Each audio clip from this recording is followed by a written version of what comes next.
Good day, class.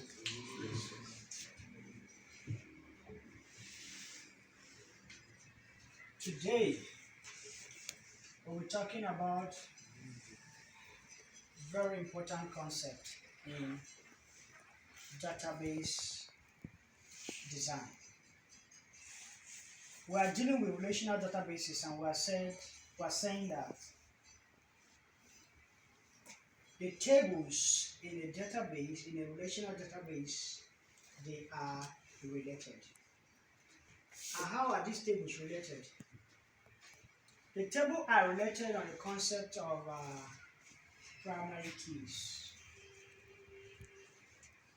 And what's a primary key? A primary key is a column that uniquely identifies record in a table. You know, table is made up of rows and columns, right? So if, for instance, you have a table that have two columns, let's say, for instance, first name, last name, or probably age, and then you are going to be having rows, row 1, row 2, row 3. So if you give a unique column at the beginning of your table to identify the records that will come into your table, it will be very, very useful and helpful to the table. That unique column is what we're calling it primary key. And different domains of life, if you go there, you have existing primary keys.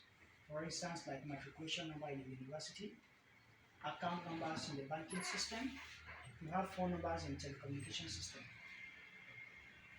If you find yourself in an environment where there is no unique primary key existing, you can create one.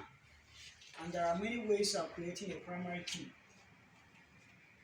You can generate a code and assign to that.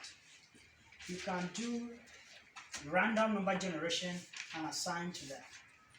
You can make use of timestamp. You can concatenate 2 or 3 fields that will give you a unique identity and attach to that record, to that row. So these are the ways you can generate primary key for your record. If you have more than one table in a relational database, these tables are supposed to be linked together. So how do you link them? Table A has its primary key. Table B has its primary key.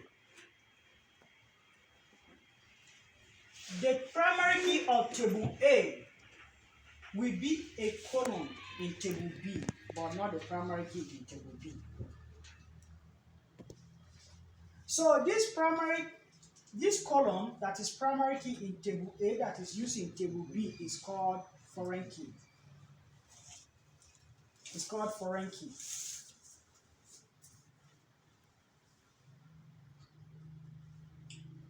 The governor of state A is the #1 citizen of that state, the person in charge of that state. But by the time he travels out of his state, he's still a governor, but no longer in charge of the state B where he traveled to. There's another governor existing there. So if you need anything from state A where this visiting governor comes, you will contact him and he will bring anything you need from his state. He will make it available for you because he's the one in charge. He knows everything that is going on there. So that's the concept of primary and foreign key. Without primary and foreign key, you have a lot of redundant data in your database. But with the concept of primary and foreign key, the things that are in table A don't need all to come and be in table B. Only the unique identity in table A can be in table B. If you need any item there, use this unique identity as a bridge and navigate to that table to pick what you need. And you will have your database highly normalized. That is what is called normalization in database.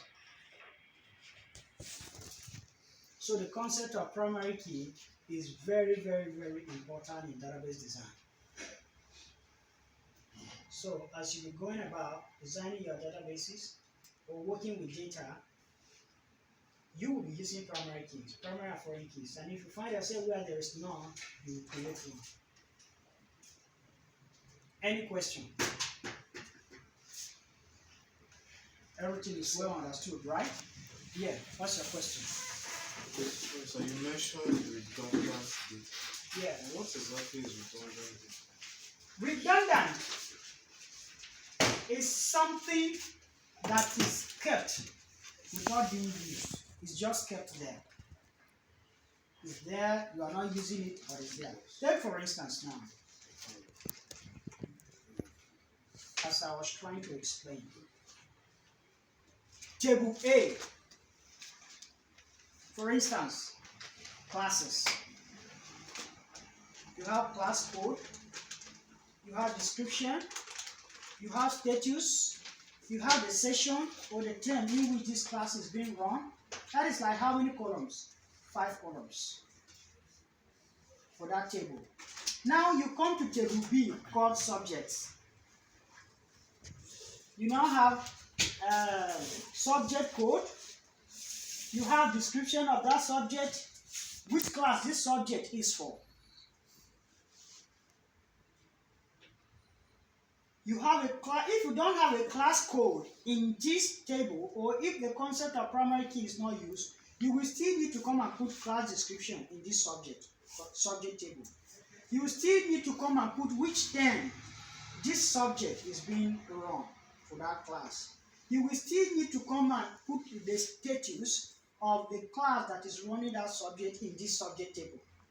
So at the end, you have this same data in subject table and you have the same data in a class table. Do you understand? So if the data is in 2 places, you will discover that you'll be using one more than the other. Or the other one, you may not even use it at all. So the data is there without being used. It's redundant. So we are saying what is not needed in table 2, just keep it in table 1 and bring the primary key of table 1 and put in table 2. Anything you need in table 1, use this primary key and navigate to table 1 and pick that in, and that will be all. By that, you only be going there when you need something. If you don't need something, everybody will stay in some place. And by that, your system will not have redundant data. The application will be highly normalized and optimized, and the speed will be fast. Any other question concerning primary and foreign keys? Alright, that is where we are going to stop today on the concept of primary and foreign keys. Thank you very much.